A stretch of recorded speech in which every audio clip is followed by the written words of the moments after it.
আসসালামু আলাইকুম প্রিয় শিক্ষার্থী বন্ধুরা, আজকে আমরা আমাদের একজন দর্শকের অনুরোধে নিচের জারণ বিজারণ বিক্রিয়াটি ব্যাখ্যা করতে যাচ্ছি। শুরুতেই আমরা জারক এবং বিজারককে চিহ্নিত করে নিব।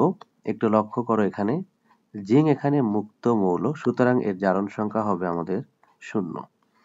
অপরদিকে একটু লক্ষ্য করো, জিঙ্ক এখান থেকে এই যে জিঙ্ক সালফেট যৌগ উৎপন্ন করেছে, সেখানে জিঙ্কের জারণ সংখ্যা হচ্ছে +2। কারণ হচ্ছে তোমরা জানো সালফেট একটি যৌগমূলক যার জারণ সংখ্যা হচ্ছে -2। সালফেটের যদি -2 হয় তাহলে অবশ্যই জিঙ্কের হবে +2। তাহলে এখানে জিঙ্কের জারণ সংখ্যা 0 থেকে বৃদ্ধি পেয়ে +2 হয়েছে, সুতরাং যার জারণ সংখ্যা বাড়ে সেটি হচ্ছে বিজারক। তাহলে এই বিক্রিয়ায় আমাদের বিজারক হচ্ছে জিঙ্ক। এবার একটু লক্ষ্য করো, এখানে সালফিউরিক অ্যাসিডের দিকে যদি আমরা লক্ষ্য করি, সালফেট একটি যৌগমূলক যার জারণ সংখ্যা আমরা জানি -2। অপরদিকে সালফেট যদি -2 হয় তাহলে দুটি হাইড্রোজেনের হবে +2, তার মানে প্রত্যেক হাইড্রোজেন হচ্ছে +1। এখন লক্ষ্য করি এই দিক থেকে হাইড্রোজেনের +1 থেকে এখানে হাইড্রোজেন একটি মুক্ত মৌলের অণু গঠন করেছে, যেখানে হাইড্রোজেনের জারণ সংখ্যা হবে 0।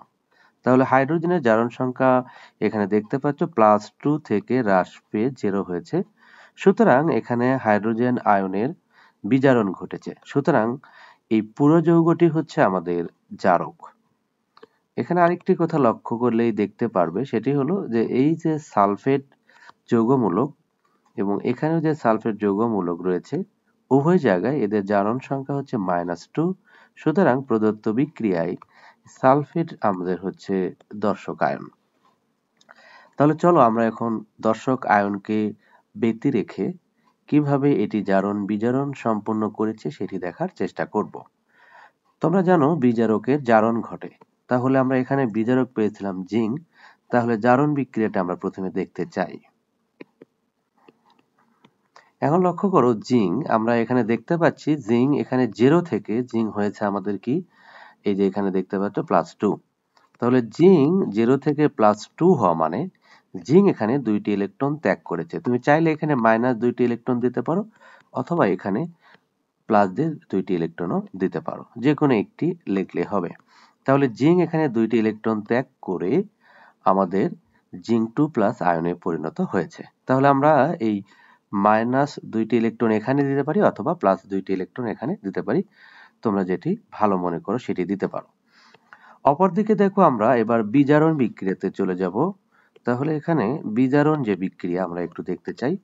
তোমাদের আরেকটি কথা আমি বলে রাখি, এখানে জারণ এবং বিজারণ কিন্তু অর্ধ বিক্রিয়া, সুতরাং আমরা ইচ্ছা করলে জারণ অর্ধ বিক্রিয়া লিখতে পারি এবং বিজারণ অর্ধ বিক্রিয়া লিখতে পারি।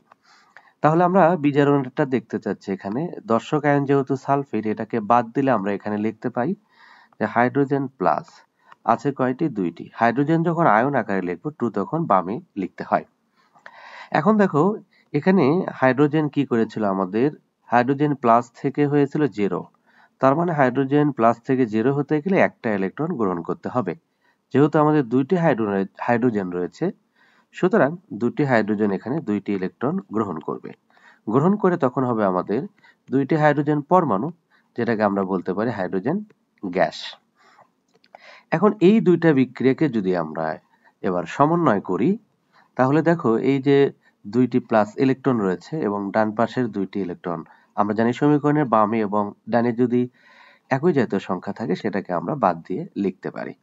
তাহলে এই দুটো বাদ দিলে আমাদের যেটি দাঁড়ালো এখানে সর্বশেষ, সেটি হলো এখানে জিঙ্ক প্লাস হচ্ছে 2টা H+, সেখানে জিঙ্কের জারণ সংখ্যা 0 ছিল, আর এই পাশে আমাদের দাঁড়ালো হচ্ছে জিঙ্ক 2+ আয়ন যোগ হচ্ছে হাইড্রোজেন। এখন আমরা যেহেতু এই বিক্রিয়াটি জারণ এবং বিজারণের সমন্বয় করে লিখেছি, সুতরাং এই বিক্রিয়াটি হচ্ছে আমাদের জারণ বিজারণ সম্পূর্ণ বিক্রিয়া। এখন এখানে দর্শক আয়ন ছাড়া আমরা লিখেছি, এবার দর্শক আয়ন সহ বিক্রিয়াটি যদি আমরা পূরণ করি, তাহলে দর্শক আয়ন সহ সম্পূর্ণ বিক্রিয়াটি দাঁড়াবে আমাদের জিঙ্ক, এখানে হাইড্রোজেনের সাথে আমাদের দর্শক আয়ন ছিল সালফেট, যেহেতু যৌগ আকারে লিখলাম 2, সেই জন্য হাইড্রোজেনের নিচে অবস্থান করবে। আর এখানে জিঙ্ক ছিল আমাদের জিঙ্ক 2+, এর সাথে সালফেট একটি যুক্ত হয়েছিল এবং এটি হচ্ছে হাইড্রোজেন অণু। এই যে সম্পূর্ণ বিক্রিয়া এটি হচ্ছে আমাদের জারণ বিজারণ বিক্রিয়া। আশা করি কিভাবে বিক্রিয়াটি সম্পন্ন হয়েছে তোমরা ভালোভাবেই বুঝতে পেরেছো। আজ তাহলে এ পর্যন্তই। ভালো থাকো, সুস্থ থাকো। আল্লাহ হাফেজ। আসসালামু আলাইকুম।